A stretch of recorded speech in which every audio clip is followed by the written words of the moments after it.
Hermanos, la semana pasada tuve el privilegio de participar vía internet en la conferencia de foros de líderes cristianos. Y en esta conferencia me llamó la atención un planteamiento que decía algo como esto: la incredulidad y la apatía al evangelio en Europa ha venido a ser la nueva forma de vida. Sabemos que esto no es solamente Europa, es el mundo entero. Hoy la tendencia es a ser incrédulo, una y otra vez. La incredulidad ha venido a tomar parte en la vida del hombre y las personas prefieren creer más en ellos mismos, prefieren creer más en ídolos, en muchas ocasiones también, y incluso en otros hombres. Y como dije, la incredulidad ha venido a ser parte del corazón del ser humano. Y nosotros como creyentes no estamos exentos de eso. También nosotros en nuestra vida enfrentamos la incredulidad. De manera que si pudiéramos decir, la credulidad y la incredulidad se enfrentan diariamente. Es una lucha campal que está todos los días en nuestro frente. Hermanos, en este texto de Lucas se nos presenta una necesidad de creer, pero no de creer en nosotros, no de creer en un ídolo, sino de creer en aquel que las Escrituras presentan como el centro de ellas, Cristo Jesús. Por eso somos persuadidos a la luz de este pasaje a la siguiente verdad: necesitamos creer que Cristo padeció, murió y resucitó conforme a las Escrituras. Y escuche bien, tú y yo necesitamos creer que Cristo sufrió, murió y resucitó conforme a las Escrituras. Vamos a acercarnos a esta narrativa de Lucas para dejarnos llevar por ella y entonces ver cómo esta verdad nos persuade a creer en ella, a confiar en ella. ¿Cómo lo hace? Lo primero que podemos notar, mis hermanos, a partir del versículo 13 y que sigue hasta el verso 27, es una forma en la que los discípulos están conduciendo, algunos discípulos, hacia Emaús. Ellos van caminando y mientras caminan, como es común,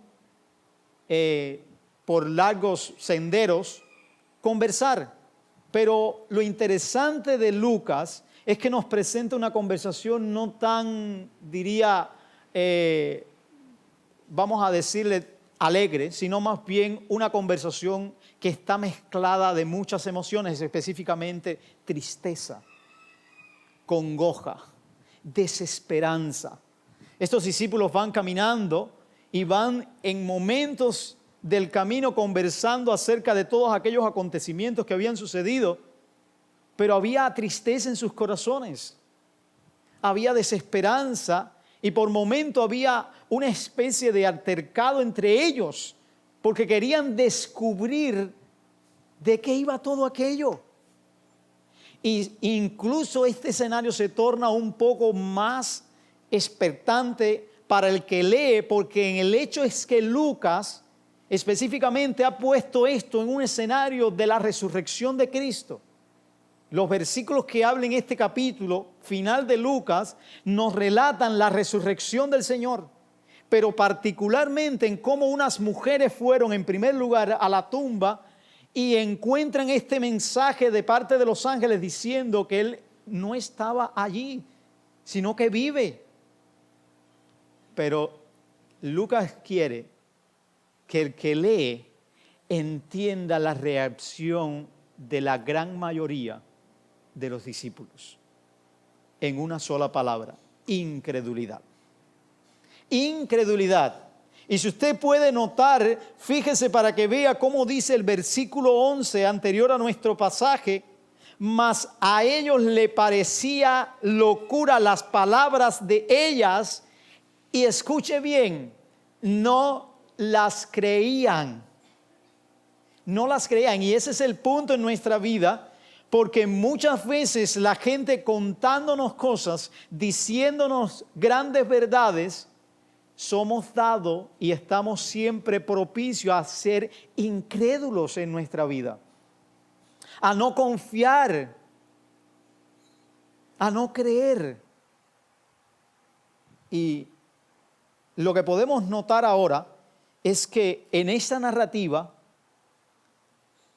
Lucas nos presenta cómo estos dos discípulos, que a uno identifica pero al otro no, están luchando con eso. Están, diríamos, podemos decir, sufriendo con todo aquello. Pero en relación a los padecimientos, en relación a la muerte y en relación a la resurrección de Cristo. En otras palabras, en relación a la persona de Cristo. El relato nos deja ver que ellos no habían creído completamente. Por lo tanto, ellos eran incrédulos. Ellos no habían comprendido todo. No habían entendido quién era Jesús. No habían entendido a qué vino Jesús. Y no habían entendido qué había pasado con Jesús. ¿Cómo nos damos cuenta de eso? Bueno, podemos ver que ellos van por el camino conversando, como dije, y debatiendo. El versículo 15 abre de esa manera. Ellos están debatiendo, como dije. Pero más específicamente, ellos cuando interactúan con Jesús, miren lo que expresan en el verso 21.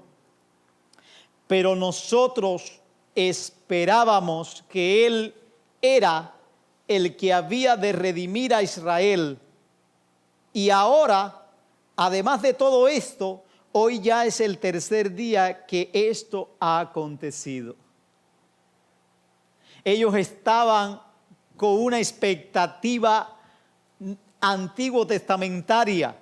Ellos estaban esperando que Jesús fuese aquel de que las Escrituras hablaban, pero ellos lo habían entendido en términos literales. ¿En qué sentido? Un libertador político, alguien que vendría y derrocaría el imperio romano y establecería todo lo demás. De hecho, en sus mentes, algunos piensan que estaba el reflejo de Jeremías 14:8, cuando habla: oh Señor Jehová, tú eres nuestro libertador. Y ellos tenían en mente que Jesús era este hombre, era Jehová. Ellos pensaban que era ese libertador del Señor, que vendría en medio de una crisis tremenda, en medio de un tiempo difícil, en medio donde la nación estaba volcada, pero hacia otro lugar en vez de hacia el Señor. Ellos tenían una esperanza. Y fíjese cómo lo dice Lucas. Ellos esperaban que Él viniese a redimir a Israel. Viniese a libertarlo. Viniese a sacarlos de la esclavitud. Pero lo habían entendido de una manera distorsionada. Es más, que cuando nosotros que estamos leyendo Lucas y específicamente Teófilo, a este punto de Lucas, ya en este evangelio, quizás Teófilo se sorprende, porque en el capítulo 1, en palabras de Zacarías, en el versículo específicamente 68 y 69, habla de aquel que viene, y viene también en términos de liberación, de libertar al pueblo y de rescatar al pueblo, de manera que ahora, cuando ve esto, dice: ¿cómo es esto? ¿Qué ha pasado? El que lee también espera eso. Espera que Jesús sea el que redima y libere a Israel. ¿Saben? Las palabras de Jesús confirman también la incredulidad de ellos, pero al mismo tiempo dan en el corazón de sus vidas. Más adelante lo veremos. Mire lo que Jesús le contesta. Entonces Él les dijo: oh insensatos, fíjese bien, y tardos de corazón, para creer todo lo que los profetas han dicho. ¿No era necesario que el Cristo padeciese estas cosas y que entrara en su gloria? Jesús, de una manera magistral, sin incluso ser reconocidos por ellos, porque el mismo Lucas nos deja ver que sus ojos estaban vedados, Dios mismo había cegado su entendimiento, su visión, para reconocerle a Él como el Cristo resucitado, por lo menos en ese momento. Y ahora este extraño para ellos, este viajero que estaba en el tiempo de la Pascua en Jerusalén y ahora va rumbo a Emaús, junto a ellos, les dice que son insensatos y tardos en su corazón, que son incrédulos para creer que las Escrituras hablan de los sufrimientos de Cristo, pero hablan de su resurrección, de su entrada en gloria. Estos discípulos no creían lo que los profetas habían dicho respecto a los sufrimientos de Cristo, o mejor, no habían visto que los profetas hablaban de los sufrimientos del Mesías, que no era como ellos habían leído a los profetas. No es que ellos habían leído y habían pensado que era un libertador político, alguien que vendría y sencillamente acabaría ya todo y ya se acabaría y empezaría una nueva era. Ellos estaban pensando solamente en el beneficio final, pero no tenían en perspectiva el sufrimiento del Mesías. ¿Y qué hace Jesús, como vemos en ese pasaje? Jesús les presenta su persona a través del Antiguo Testamento. Lucas no nos dice específicamente qué texto usó, o sea, qué pasaje en particular usó. Solo nos deja ver a grandes rasgos, comenzando desde Moisés, lo que se le conoce hoy como el Pentateuco, y también a través de todos los profetas, les exponía, les presentaba, les mostraba su persona, les mostraba específicamente qué les mostraba. A la luz del contexto entendemos que les mostraba sus sufrimientos, su muerte y su resurrección. Jesús fue capaz de llevarlos a través de las Escrituras, mostrándole su propia persona, diciéndole: las Escrituras es acerca de mí. No es acerca de otra cosa que no sea mi sufrimiento, mi muerte y mi resurrección. Y más adelante sabemos que Lucas, en el versículo 44, también vuelve a repetir esto, y específicamente dice que era necesario que se cumpliese todo lo que está escrito de mí en la ley de Moisés, en los profetas y en los salmos. O sea, en una palabra, lo que Jesús hizo fue mostrarles cómo el Antiguo Testamento, en sus tres grandes divisiones, hablaban de Él. Le mostraban a Él como el Mesías, le mostraban a Él como el Salvador, pero un Salvador que antes de entrar a la gloria era necesario que sufriese, muriese en una cruz y resucitase de entre los muertos. Jesús afirma categóricamente, hermanos, que el Antiguo Testamento trata de Él. Que las tres grandes divisiones conocidas como la ley, los profetas y los escritos es acerca de Él. Eso nos lleva a nosotros a reflexionar en algo bien profundo. Debemos entender que las Escrituras son acerca de Cristo y no solo son buenas enseñanzas para nuestras vidas. Es acerca de la obra de Cristo en la cruz y de su resurrección. De manera que si nosotros vamos a la Escritura, tenemos que ir a buscar a Cristo. Tenemos que encontrar a Cristo en ella. Necesitamos verlo allí. Necesitamos interiorizar que las Escrituras no son acerca de nuestros problemas, no son acerca de nuestras necesidades de una manera simple, es acerca de Cristo, es acerca de lo que Dios orquestó a favor de su pueblo a través de la persona de Cristo. Es allí, de manera que tú y yo no podemos irnos de la Escritura hasta que no encontremos a Cristo. No podemos abandonar un pasaje específico hasta que Cristo no se nos revele allí. No es que nosotros vamos a inventar a Cristo, pero sí es que nosotros vamos a encontrar a Cristo allí. Porque la Biblia es acerca de su persona. No nos confundamos, mis hermanos. No nos confundamos. Conocimiento de las Escrituras no es lo mismo que creer.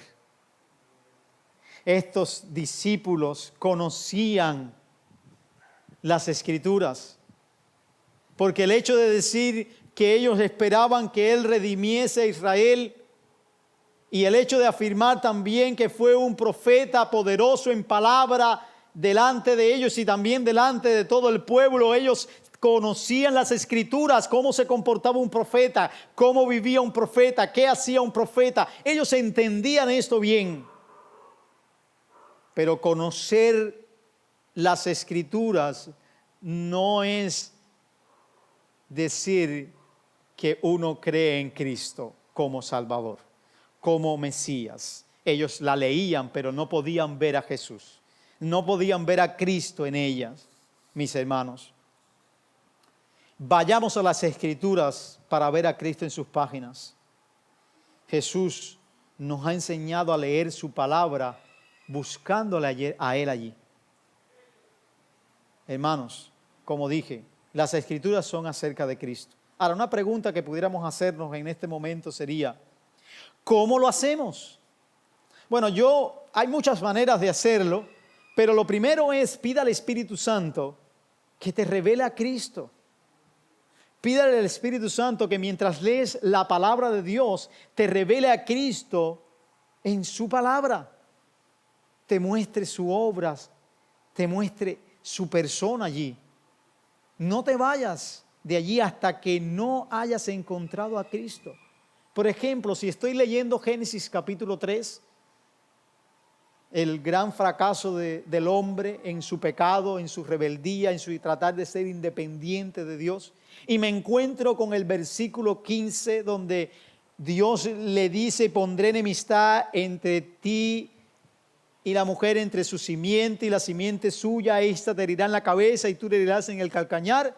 Tengo que reflexionar, ¿qué se refiere esto?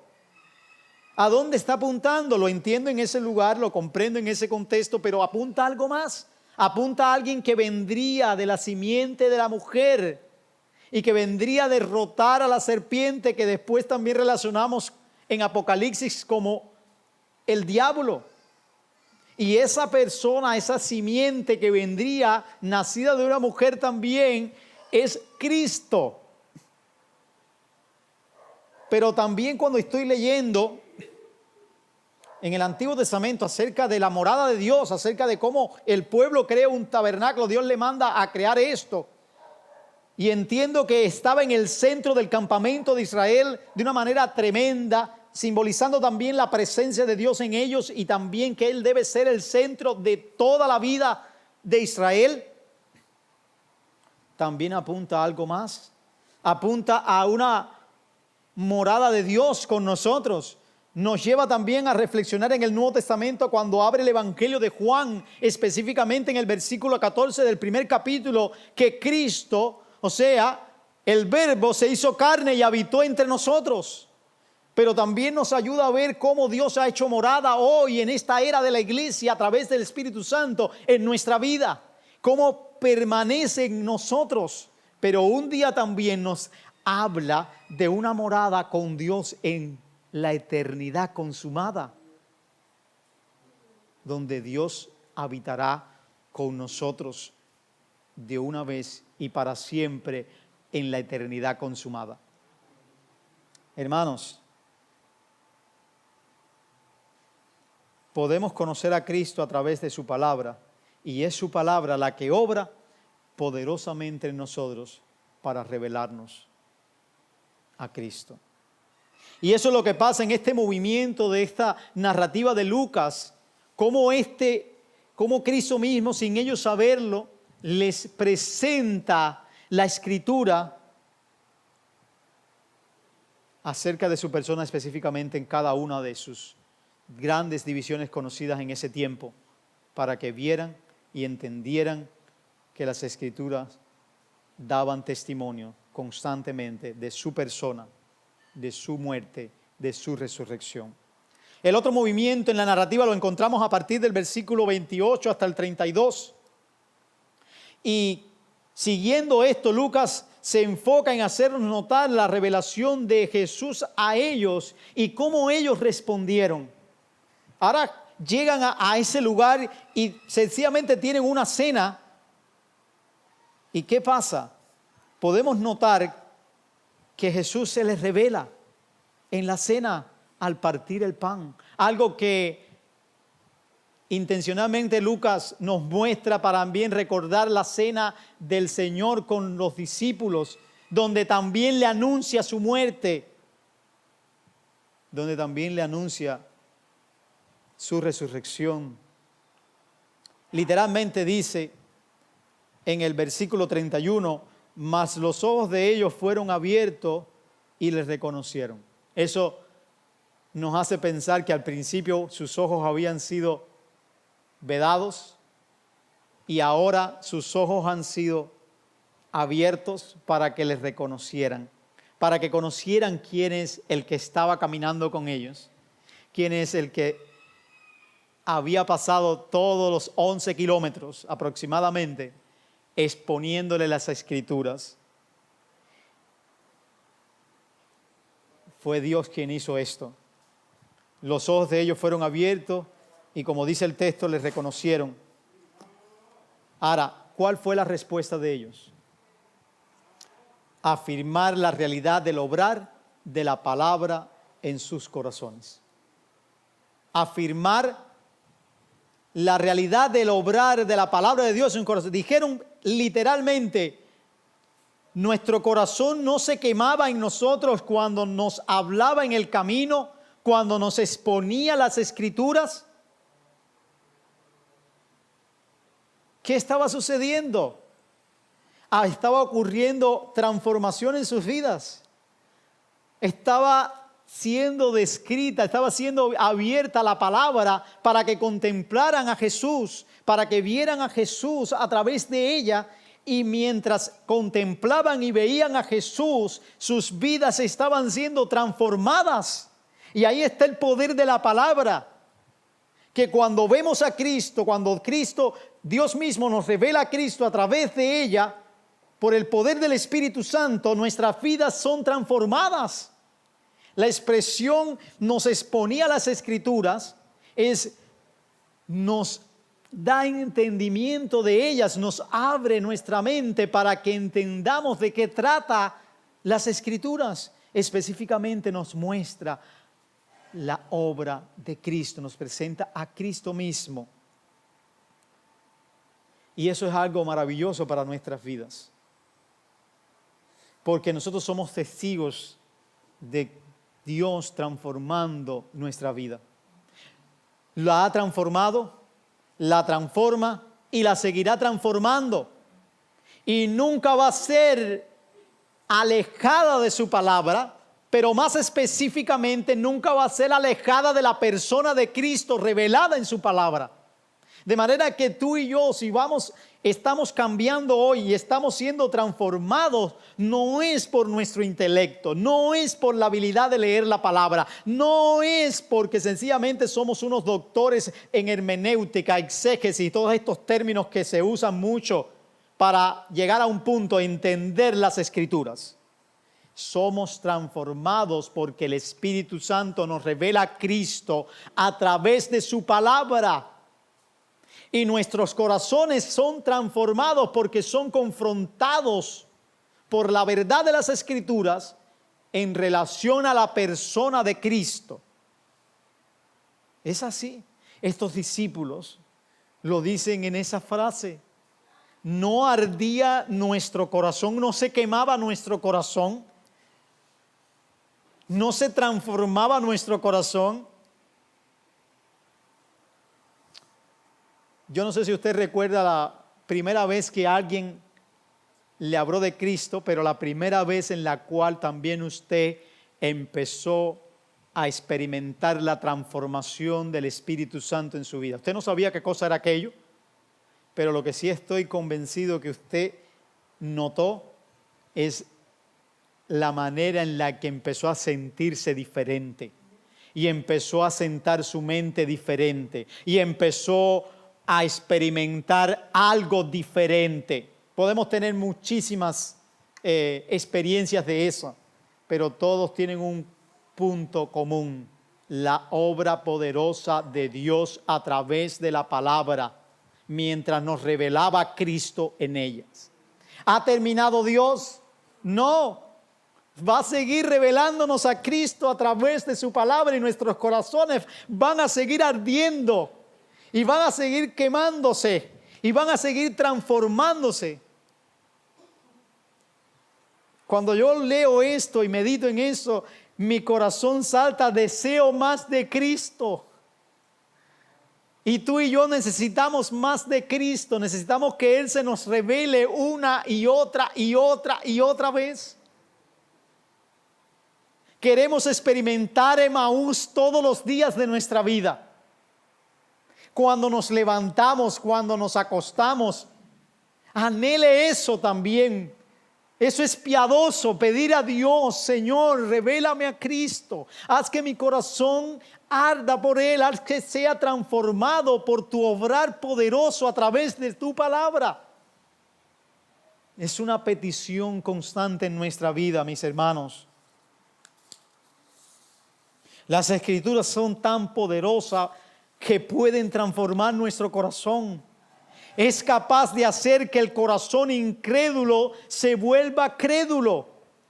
Y como dice Pablo a los romanos, haga que la fe venga, haga que confiemos en Dios. Literalmente dice así, que la fe es por el oír y el oír por la palabra de Dios.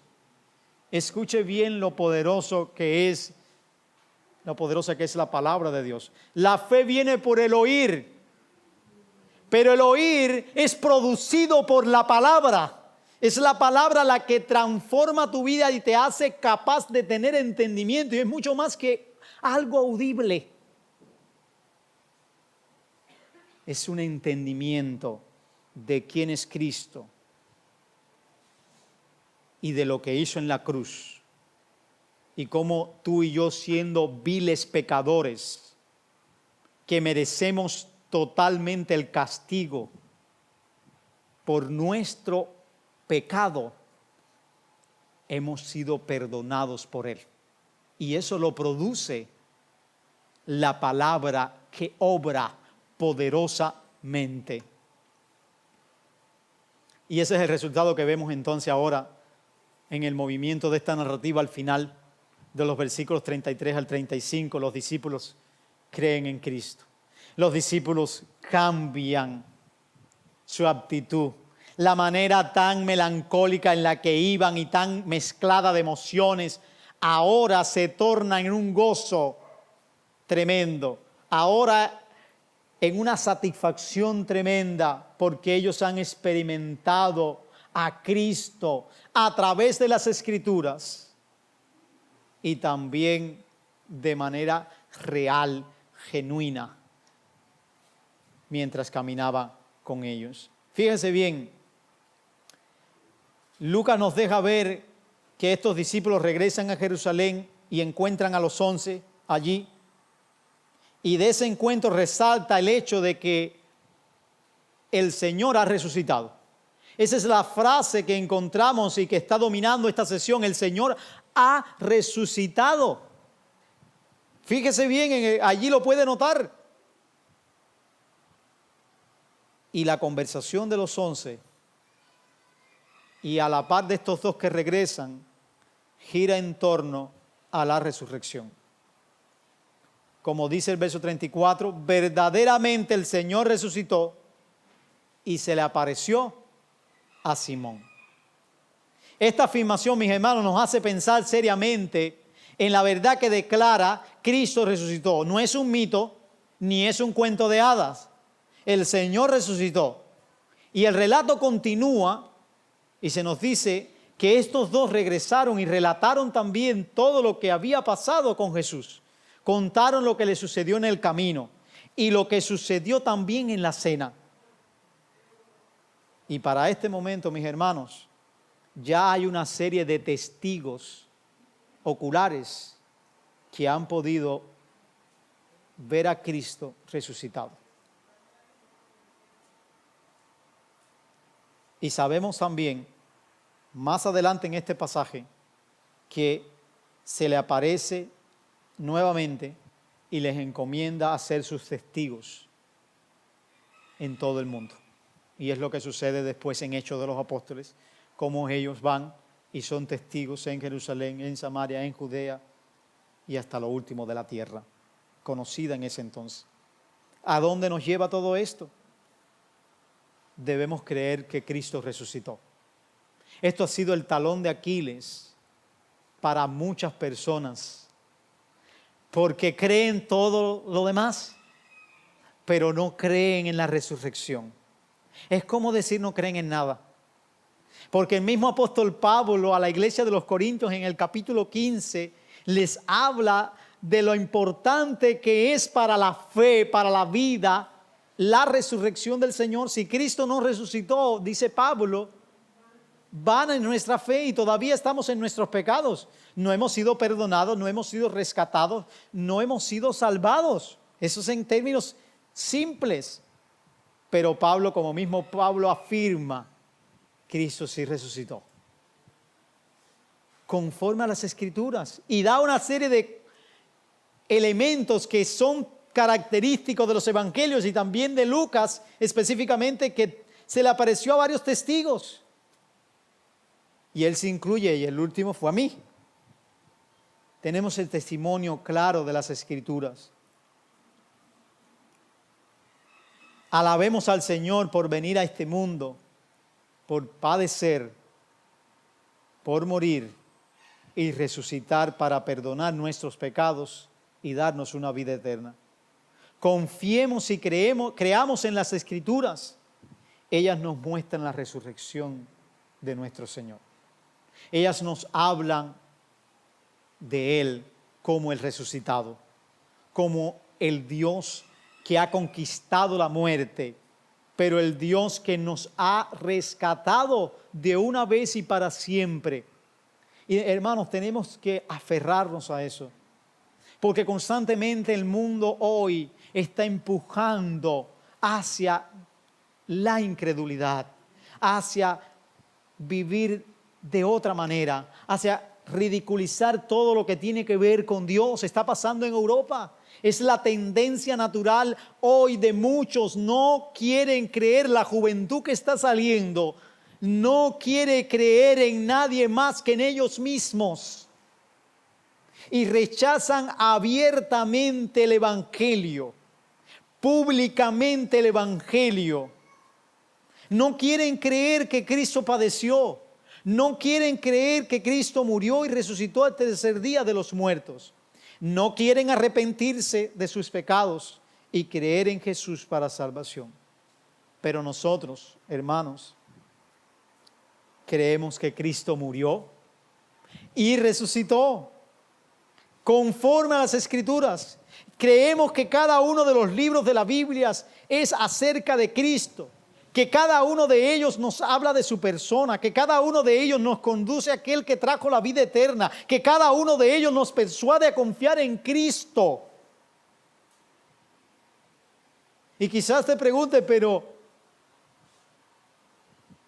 ¿cómo? Por medio de su Espíritu Santo que nos revela a Cristo en su palabra.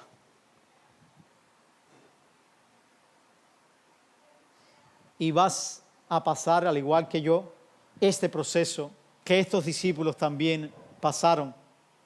Y creo que me atrevería a decir que es algo que forma parte de nuestra vida.